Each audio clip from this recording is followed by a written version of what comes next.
there she is in brilliant blue matte paint.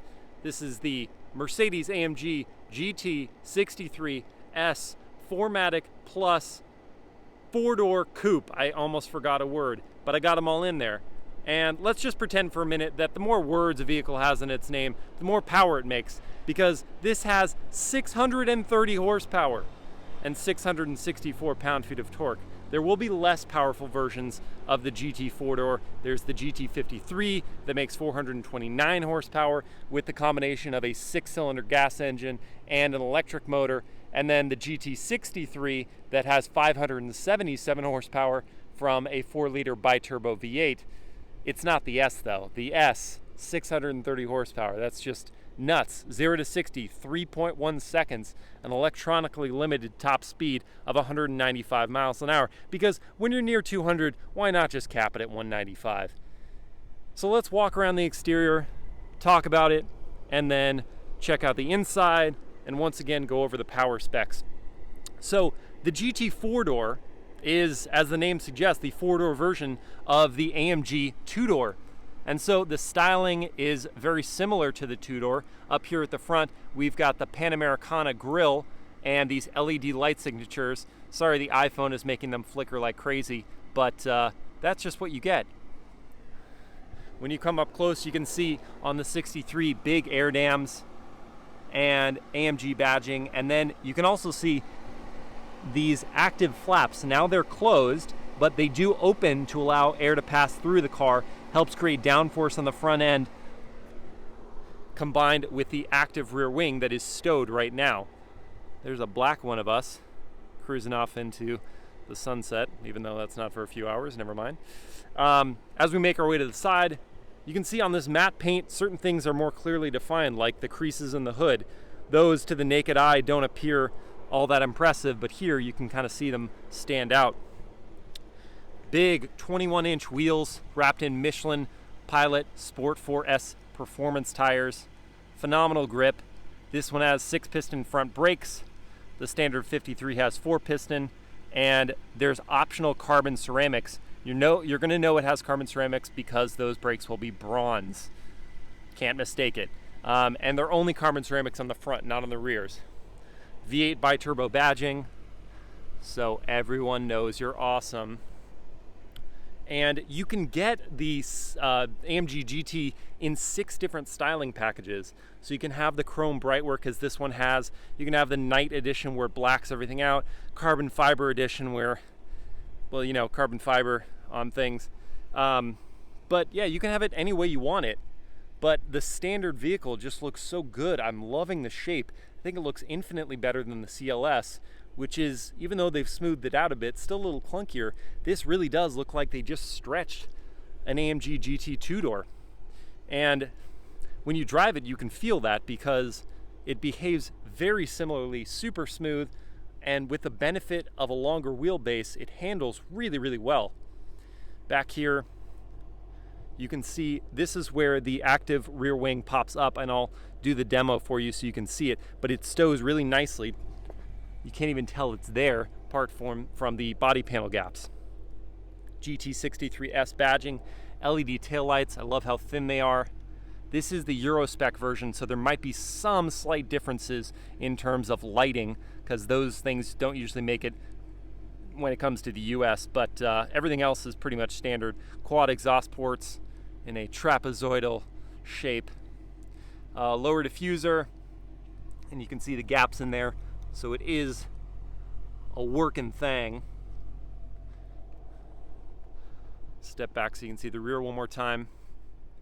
Now this is smaller than the CLS, so the back seats are a little tighter. But like I said, I prefer the silhouette of the vehicle to the CLS.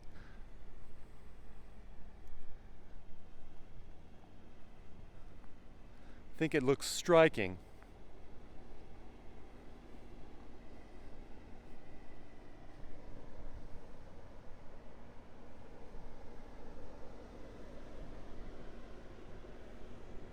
Okay, we can poke around the interior now. Now here's an up-close look at the matte paint. Good color. I don't know if I would get matte blue. The matte black looks awesome, but I don't know about matte blue. Here's the back seat, and this is one of 3 different configurations you can have for the back seat. So you can either have this standard 2-seat setup with a 3rd seat belt kind of tucked away back there. You can have a fixed center console, so that centerpiece right there would be this elegant piece that sits there permanently. Or you can have a 2-seat configuration that's actually stock for the vehicle, where this 3rd seat belt is not even there. This one has these really nice dove gray seat belts, Alcantara center liners in the seats with perforated leather.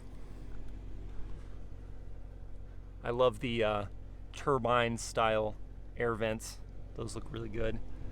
No pano sunroof, but it is Alcantara wrapped up here, so it feels good, even though it does make the back a little claustrophobic, especially with how small that rear window is. But I love how pretty these AMG performance seats are. There are 2 front seat options, but they look really nice even from the back. So while they take up a lot of space, at least you have something to look at. This one also has the Burmeister sound system, heated rear seats, and then carbon fiber door trim. And now let's go look at the front seats. They haven't announced pricing on this, so I can't speak to pricing at all yet. My guess, the GT53 will probably start around 80 grand, 80 to 90, and this top dog, probably 140.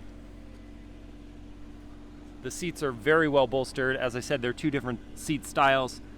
The regular sport ones aren't as aggressive, but these AMG, but they do have massaging. These ones do not have massaging, but they hold you in place very, very well.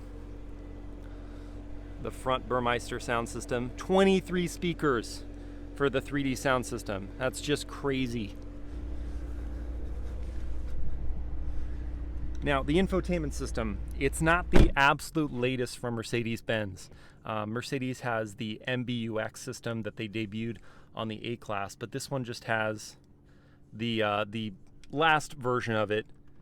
Still works really, really well, if a bit complicated. And they added this trackpad here, which gives some haptic feedback. So when you're pressing around on things, moving side to side, you get a real feedback through your finger.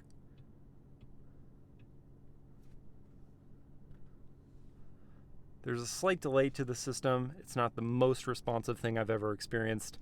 I still love what they call the surfboard design, these 2 12-inch screens put together so it creates this wonderful visual effect. You can still change up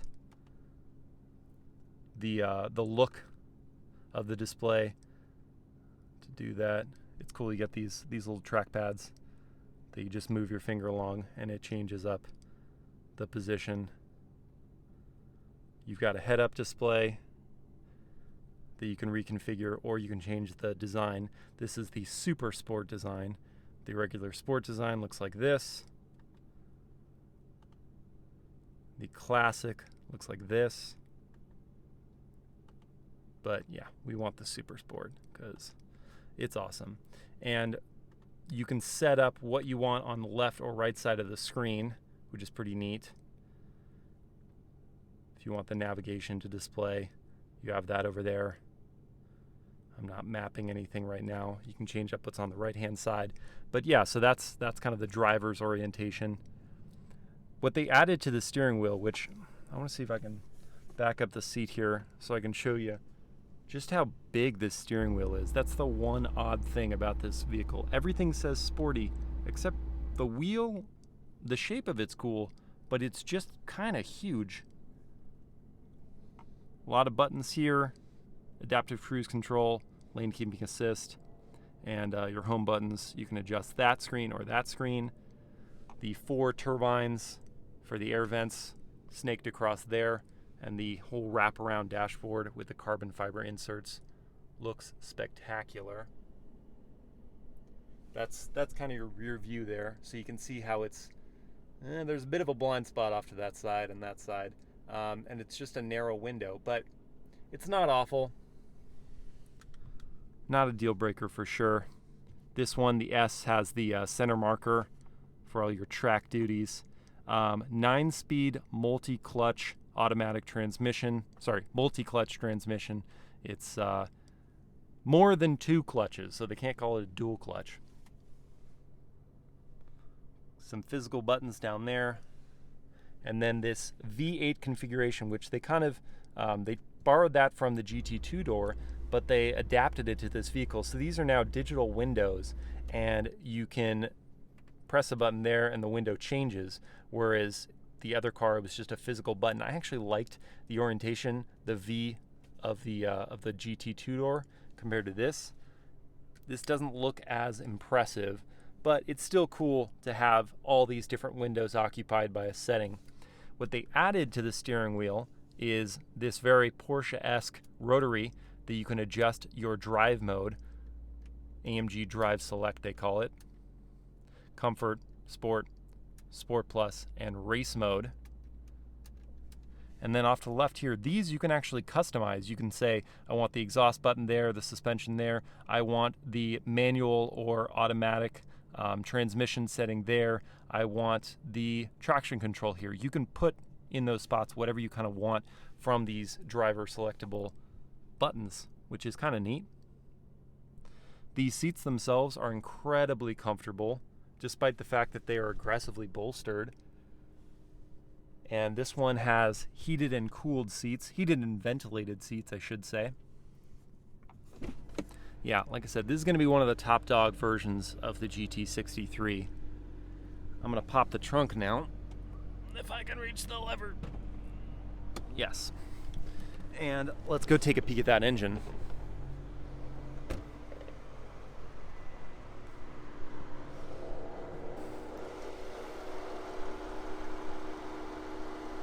Like I said, 4-liter twin-turbo V8, 630 horsepower, 664 pound-feet of torque.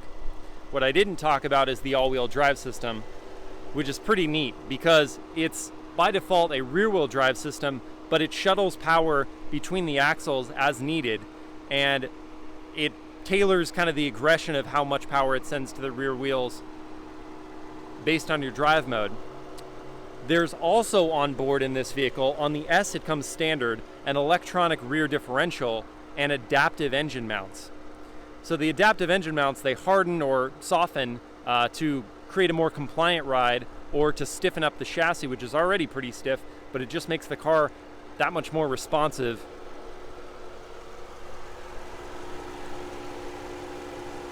This engine was built by Perparm Doughty. Thank you, Perparim. My mistake, Doughty. Handcrafted, as all AMG engines are. It is pretty darn impressive. Now, what is this vehicle competing against? Well, most directly, the various versions, the GT53, the GT63, and the S, are competing against the various variants of the Porsche Panamera. So there's the Panamera 4S, that's probably a direct rival to the 53. The Turbo, that's the rival to the 63. And then the Turbo SE Hybrid is a rival for this.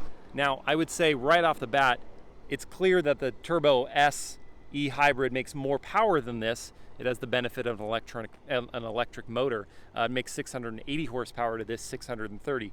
But I'm going to say on a track, this saving the weight that it does compared to the Porsche is going to be quicker. It's more responsive. It truly does. And automakers love to say this in their marketing. It's the four-door sports car. This really is a four-door sports car. Man, I can't speak today. Out on the track, it just inhales corners. The brakes are tremendous. It's so responsive. The steering is excellent. It all feels like you're driving a sports car. You really do forget that there are a couple to 3 extra seats behind you. It's truly amazing. And that's pretty much all there is to say because we don't have pricing information.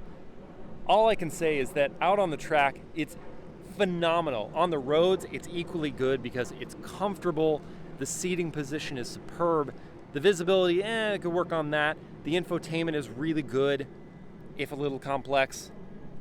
And the smoothness of the power delivery is such that it doesn't feel overly aggressive. It doesn't feel like you couldn't daily drive it, which is sometimes the case with two-door sports to supercars. Very impressive work, Mercedes-AMG. Hold up. I almost forgot to show you this. It's the adaptive rear spoiler. This is the most aggressive position it's in, creating the most drag to help you with braking and cornering grip. But as I showed you before, it can completely flatten, and then there's sort of a mid mode in between. And if you don't like the adaptive rear wing, you can actually have a fixed rear wing, which, like the name suggests, just stays where it is on the back in the same position as this, but this disappears and you just get a fixed carbon fiber piece that Mercedes-AMG says is the only of its kind in the class. You're not going to get a fixed rear wing on the M5 or the Panamera Turbo. So there you go.